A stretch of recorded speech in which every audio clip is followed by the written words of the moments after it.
성령의 역사를 이루는 방법이라는 제목으로 말씀을 나눌 때에 이 새벽 큰 도전과 은혜가 있기를 주의 이름으로 축복합니다.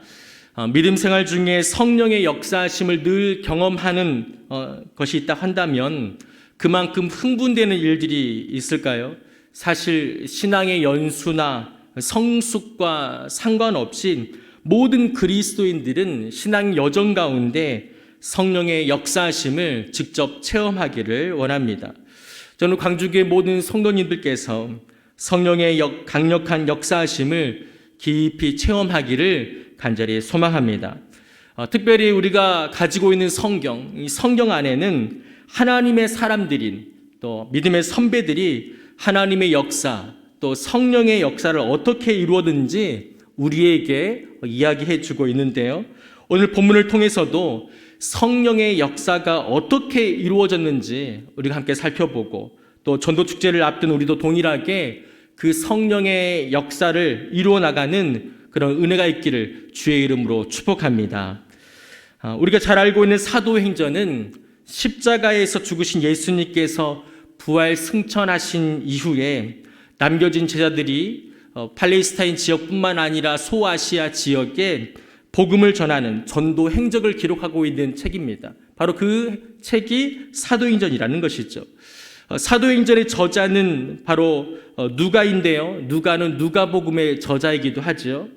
그래서인지 사도행전을 시간의 흐름 안에서 마치 한 권의 책을 읽는 것처럼 자연스럽게 보려고 한다면 누가복음을 읽고 사도행전을 읽으면 되는 것입니다. 서두에 살펴봤던 12절 말씀을 여러분 한번 보십시오. 제자들은 감람원, 다른 말로 하면 올리브 산인데 이 감람원에서 예수님의 승천을 목격하고 예루살렘에 돌아왔다라고 말하고 있습니다. 사실 유대 공동체 안에서는 안식일에 노동하는 것이 율법적으로 금지되어 있었는데요. 사람들이 이동하는 것도 그 거리가 제한되어 있었다라는 이야기입니다. 안식일에 움직일 수 있는 거리는 약 2,000규빗, 키로수로 한다면 1km로 제한됐다라는 것이죠. 그래서 성경은 감람원이라는 산이 예루살렘에 가까워서 안식일에 가기 알맞았다라고 말하고 있습니다. 이런 배경이 깔려 있습니다.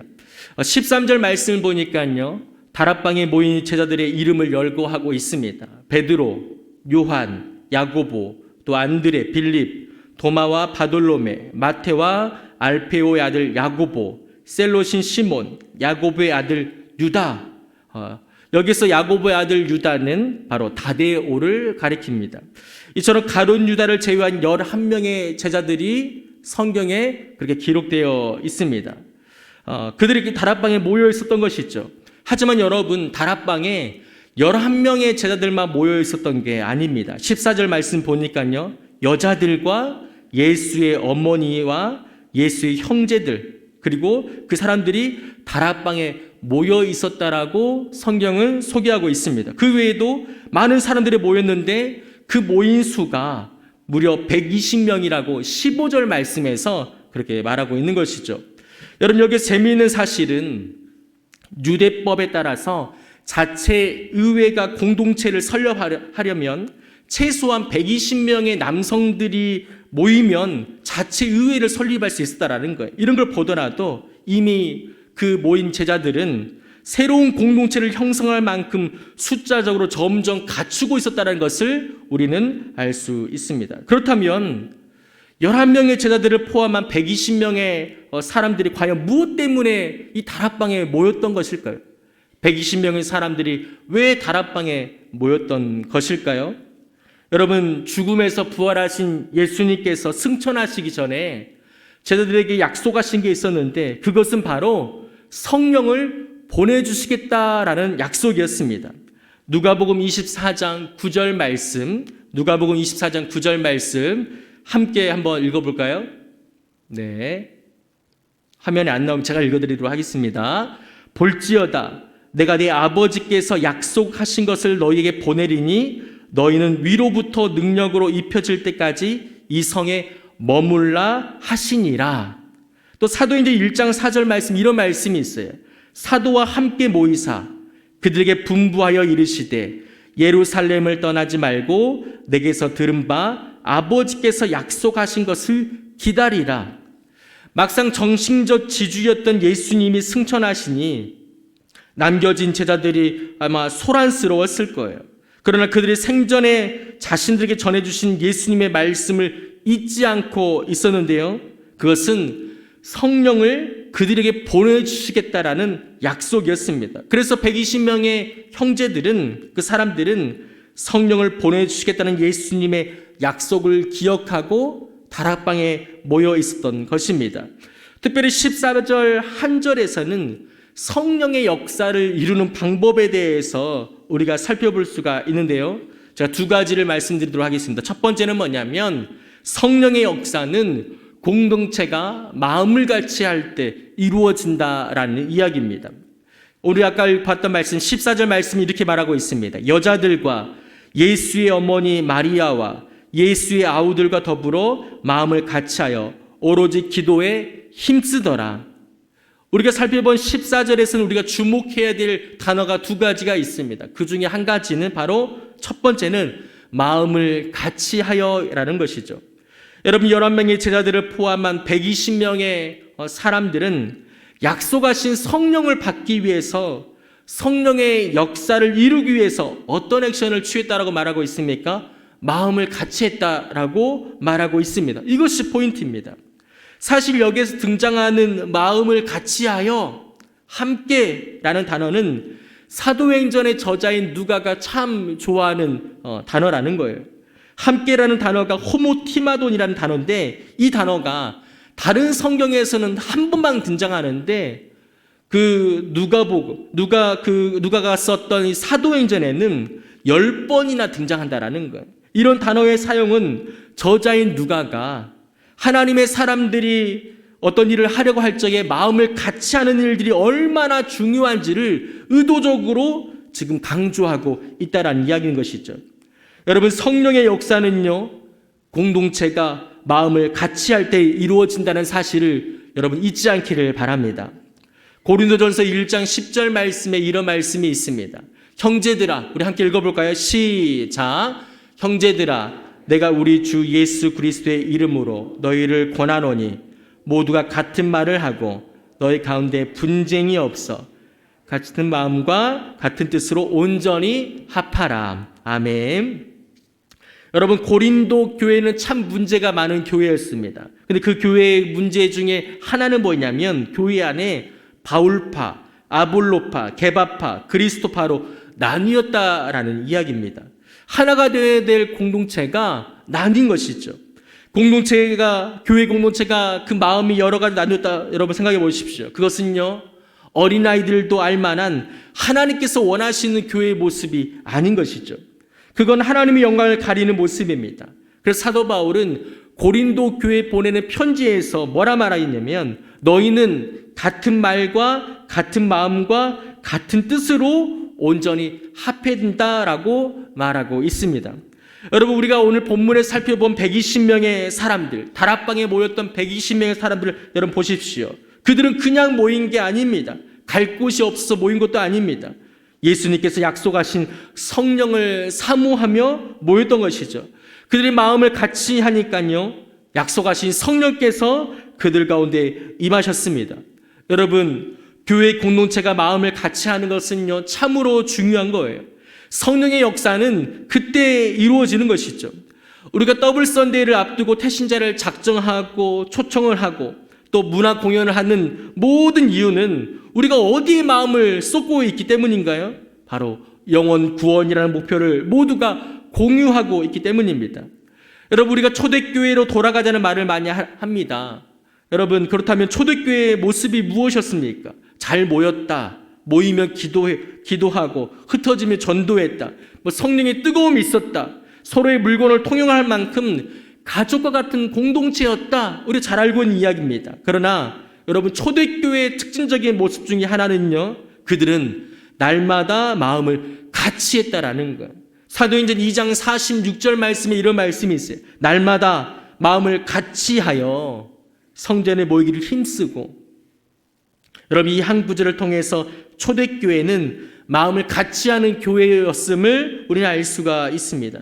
교회의 폭발적인 성장과 붕괴는 여러 가지 이유가 있겠지만 그 중에 하나는 날마다 마음을 같이 하는 거였어요. 여러분 우리 광주교회는요 지금 마음을 같이 할 때입니다. 작정된 1600명의 태신자를 위해서 마음을 모아서 기도할 때라는 거예요. 그리고 전도할 때입니다.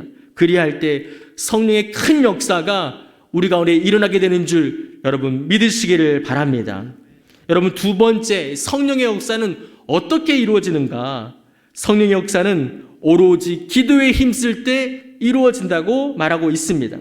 여러분 사도행전 1장 14절 말씀에 이렇게 말하고 있습니다. 여자들과 예수의 어머니 마리아와 예수의 아우들과 더불어 마음을 같이하여 오로지 기도에 힘쓰더라.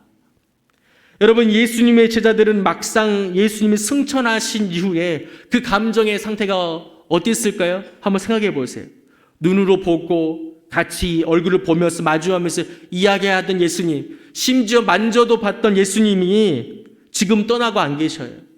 무엇보다 정신적 지주였던 예수님이 곁에 없다라는 것은 아주 허전함을 느꼈을 겁니다.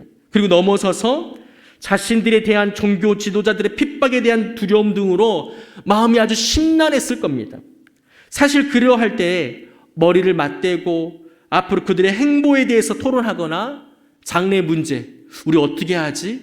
어떻게 살아가지? 근심하면서 불안과 두려움에 휩싸여 있기 쉬웠다라는 거예요. 그러나 그들은 그 두려운 상황 속에서 어떤 액션을 취했다라고 우리에게 말해주고 있습니까?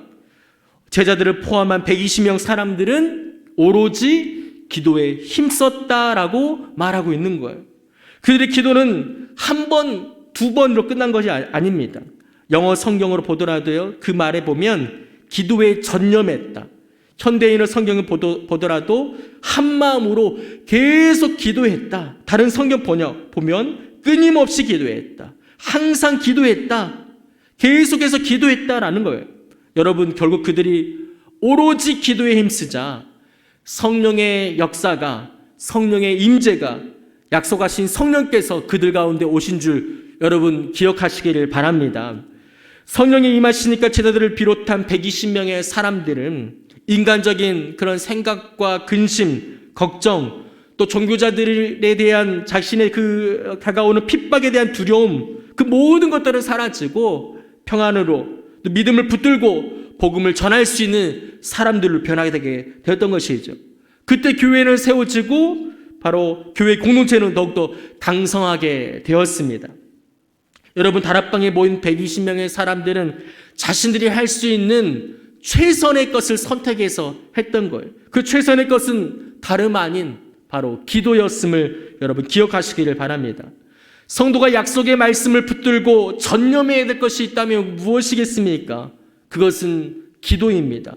성도의 마음과 불안과 두려움이 휩싸일 때 전념해야 될 것, 매진해야 될 것, 몰두해야 될 것은 무엇입니까? 그것은 바로 단연코 기도라는 거예요. 여러분 권면하기는 저와 여러분들이 반드시 기도로 승리하기를 바랍니다. 예수님도 공생의 기간에 제자들에 대해서 기도에 대해서 누차 강조하셨죠. 마가복음 9장 29절 말씀 함께 읽어볼까요? 시작. 이르시되 기도 외에 다른 것으로는 이런 종류가 나갈 수 없느니라 하시니라. 아멘. 무슨 말인가요?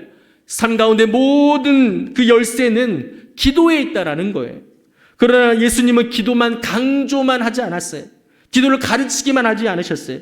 하나님의 아들이신 예수님께서는 기도를 직접 삶으로 살아내신 분입니다. 예수님의 공생애는 시험산의 기도로 시작해서 겟세마네 동산의 기도로 끝났다고 말해도 틀리지 않습니다. 기도의 본을, 기도의 삶을 우리에게 보여주신 분이 예수님이라는 거예요. 뿐만 아니라 초대교회도 기도하는 공동체였다라는 거예요. 사도행전 4장 31절 말씀에 이런 말씀이 있어요. 함께 읽어볼까요? 시작. 빌기를 다하매 모인 곳이 진동하더니 우리가 다 성령이 충만하여 담대히 하나님 말씀을 전하니라. 아멘. 기도하니까 성령의 강한 역사가 일어났고 하나님 말씀을 전했다라는 거예요. 여러분 우리도요 이 새벽에 기도하면 주어진 문제가 해결됩니다. 우리가 기도하면 병든 자가 치유되는 줄 믿습니다. 우리도 기도하면 악한 영이 떠나가는 줄 믿습니다. 우리가 기도하면 잃어버린 영혼들, 작정한 영혼들이 주님께로 돌아오는 줄 여러분 믿으시기를 바랍니다. 기도는 우리가 믿고 바라는 것을 보게 하는 능력을 얻게 한다는 거예요. 여러분, 이 새벽이 그토록 중요한 이유가 무엇입니까? 그것은 이 자리가 기도하는 자리이기 때문인 것입니다. 성령의 임재와 성령의 역사를 초청하는 자리가 이 시간 아니겠습니까? 하나님 역사하여 주옵소서, 하나님 임하여 주옵소서. 우리가 기도하는 자리가 이 자리가 아니겠습니까? 예레미야 33장 3절 말씀에 이 말씀이 있죠. 우리 잘 아는 말씀 다시 한번 읽어볼까요? 시작. 너는 내게 부르짖으라. 내가 내게 응답하겠고 내가 알지 못하는 크고 은밀한 일을 내게 보이리라. 아멘.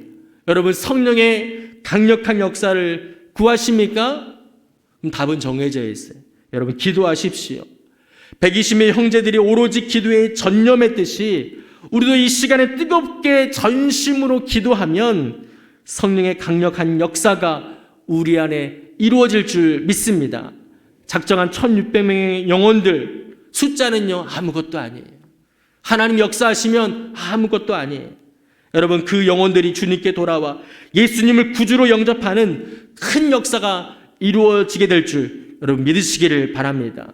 말씀을 정리하겠습니다. 성령의 역사를 이루는 방법 두 가지를 말씀드렸어요. 첫 번째는 성령의 역사는 공동체가 마음을 같이 할 때 이루어진다라는 거예요.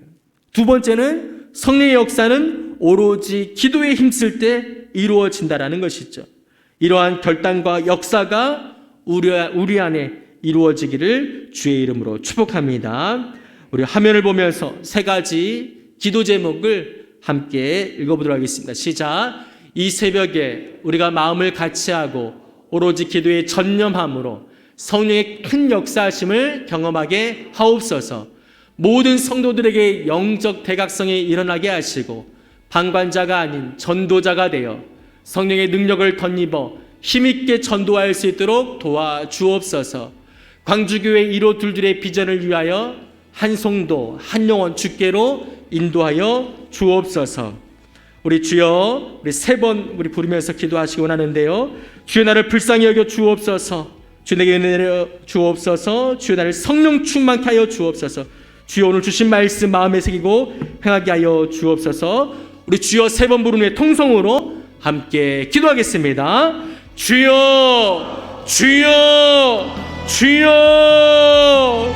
아버지 하나님 함께하여 주옵소서. 하나님 새벽을 깨워주시고 주님 전에 나와 하나님 함께서 기도할 수 있도록 인도하신 은혜를 진심으로 감사를 드립니다. 성령의 역사는 공동체가 마음을 같이 할 때 이루어짐을 우리가 보았습니다.